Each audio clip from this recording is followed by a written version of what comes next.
Growth seems to have been the growth in coaching seems to have been kind of key words this week following the Lakers game on Saturday and into the Orlando game. And then again, the Houston game on Wednesday. I thought you had one of the great sound bites from Keegan Murray yesterday that we played on the show where he was talking about coaching and being challenged by Mike Brown. And I know you wrote about that on the Kings Beat last night. Yeah, there's something about Mike Brown that I think people just miss, right? He is all over these guys on the court. He is holding everyone accountable. They're if you listen closely to the post game and the pregame, but really the post game, you'll hear the players talk about it. How Trey Lyles said that, Mike Brown has been on him because he's a really, really good rebounder, and he's proven that he can really be a great offensive rebounder this season, but he's not getting this same sort of traction on the defensive rebounding boards. And he's like, why is that? And it's something, like no one ever figured out that with Carl Landry. He's one of the great offensive rebounders in the game during his time with the Kings, and Houston never was a good defensive rebounder at all. And it's because there's no, you don't get anything for getting a defensive rebound.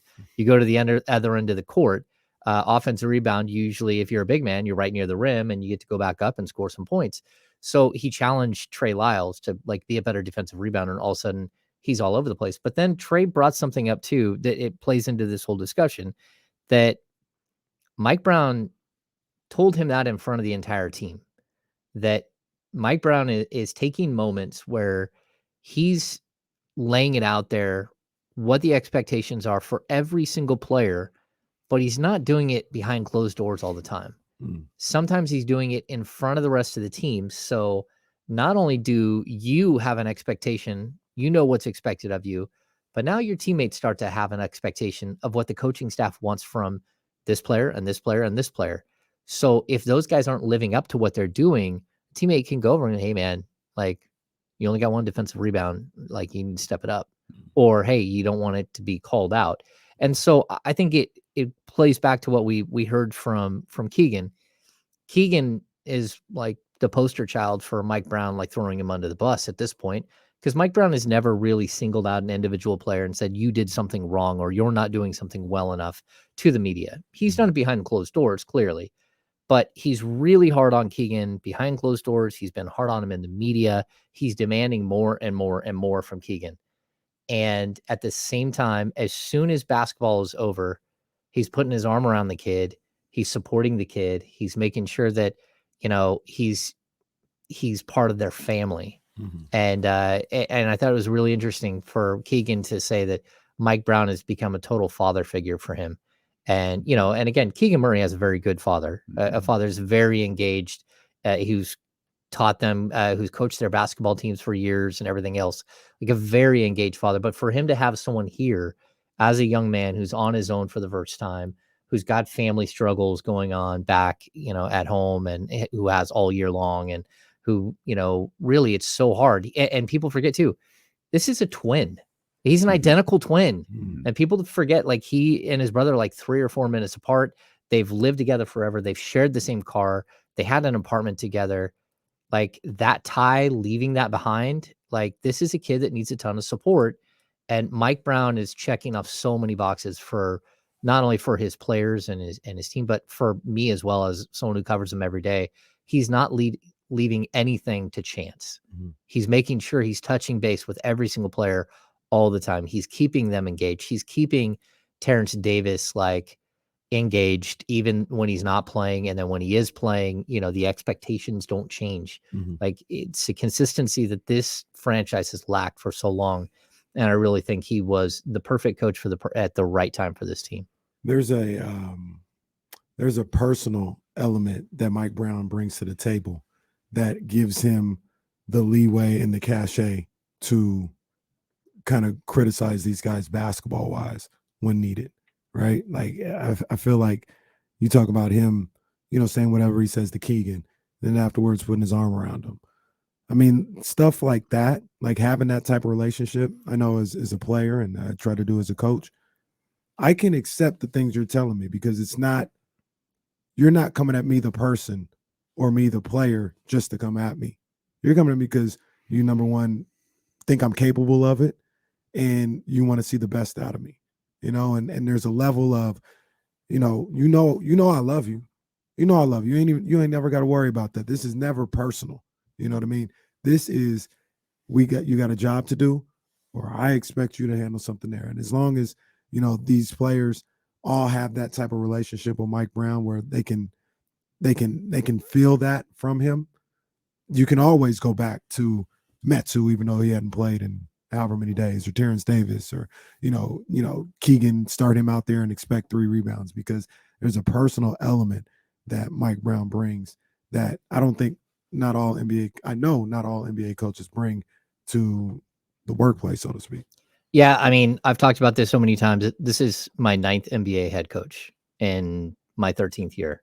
So, like, I've covered everything under the sun. But, Paul, Keith Smart, Michael Malone, Tyrone Corbin, George Karl didn't Karl. put his arm around the rookie. Okay, but I'll make a distinction. I think that, like, it's my job to break down barriers between the head coach and myself, right? It's almost like, I know this sounds strange, but in a lot of ways, it's almost like, for people who are out there, like, you have to figure out what it is that your boss likes, right? Like, the way that they function, the way that they act, the things that they appreciate and the things that they don't appreciate.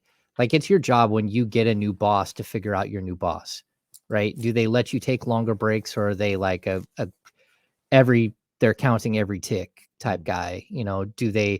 Are they okay with a bunch of request days off, or are they not? Or, like, what kind of boss are they, and how do they function? All that. So as a reporter, they're not my boss, but I have to treat them in sort of that way, where I need to figure out ways to break down barriers. And I'm usually pretty good at it, like, just because that's my personality. I can break in with, like, I can have conversations with just about anyone.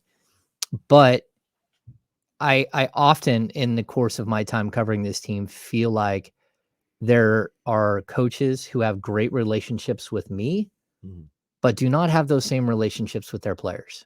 They don't have that ability to have those same exact sort of moments with their players. And that's because one of the players, some of them don't understand that that's part of it. You need to figure out your coach.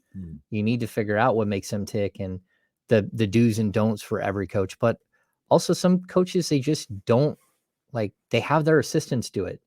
They overlook that aspect of it, of the personal touch.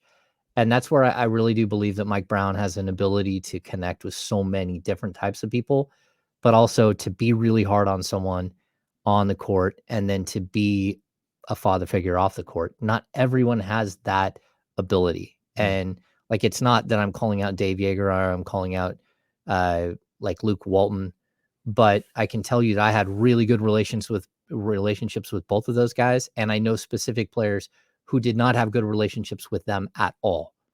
And so I don't think we've seen that with Mike. There isn't a single player that doesn't feel like they're part of the family. And that's a big thing. We've got tickets to see our family known as the Sacramento Kings coming up January 25th. It'll be the Sacramento Kings versus Toronto, and we've got those for you right now. Caller number 3, 916-909-1320. Again, the Kings, Golden One Center, January 25th. Caller number 3 right now, 916-909-1320. Do you think a conversation was had this week, like specific conversations? Because I think about your conversation with Keegan, but we also heard Trey Lyles talk about being challenged to rebound more.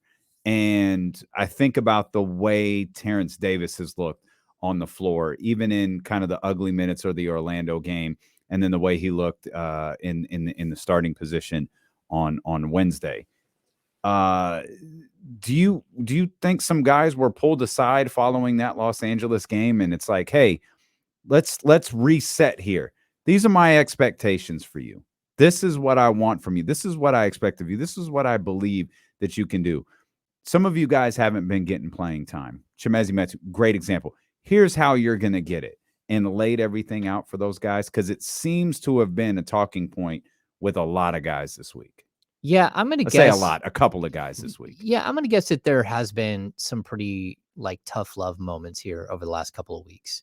There are players who aren't playing extremely well, guys that are up and down, guys that are, in and out of the rotation, but even a guy like Malik Monk, who's been like, it's been all over the board. Like you have no idea sort of what you're getting from him each and every night. You hope that you're getting the same energy, but you're not getting the same production. He needs Chemezi. You ran the numbers. He needs Metu out there with him. That's his running buddy. No, I totally agree with that. But I think at some point, like the players have to take some personal ownership of why it is that you haven't gone 8 games over 500 at this point, because it's been there so many times. Mm-hmm. You had the let up against Washington, the let up against Charlotte, the let up against the Lakers, let up against the Hawks.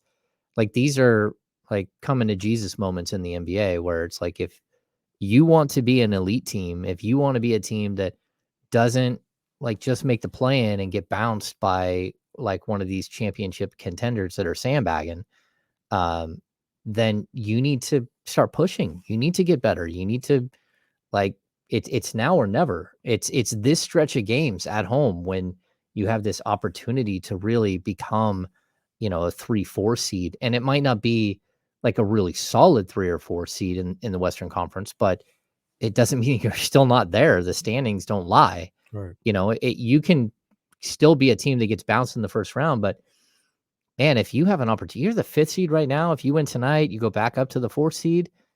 Like if somehow you get a home game, a home series, like at least you have a shot. You have a shot to go beyond the first round, not a shot to win the whole thing. I'm not being like crazy here, but you got a shot to take someone down in the first round. And that's where they should be thinking. I kind of relate it to like the same way. If I'm Domantas Sabonis, you made 2 All-Star games right now. You make a 3rd All-Star team. You're on the cusp of being a Hall of Fame player. You need probably 3 more and you're in. 3 more and a bunch of wins in the playoffs and stuff like that.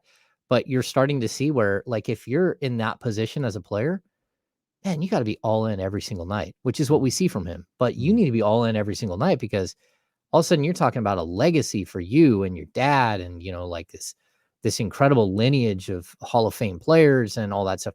Like, it's one thing to make the league. It's another thing to, be a starter. It's another thing to like be a top tier starter. It's another thing to make an all-star team. But now you start to compile a career. And that's what I think the Kings need to start looking at right now.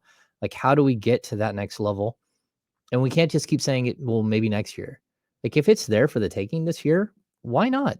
Like, go push. Try to be as good as you can be. It doesn't hurt you. I mean, what's it going to hurt you? A couple of draft spots? You already kind of killed yourself in the draft if you make the playoffs. So this is a moment where I think that they're starting to learn how good they are, how good they can be, and kind of take it from there.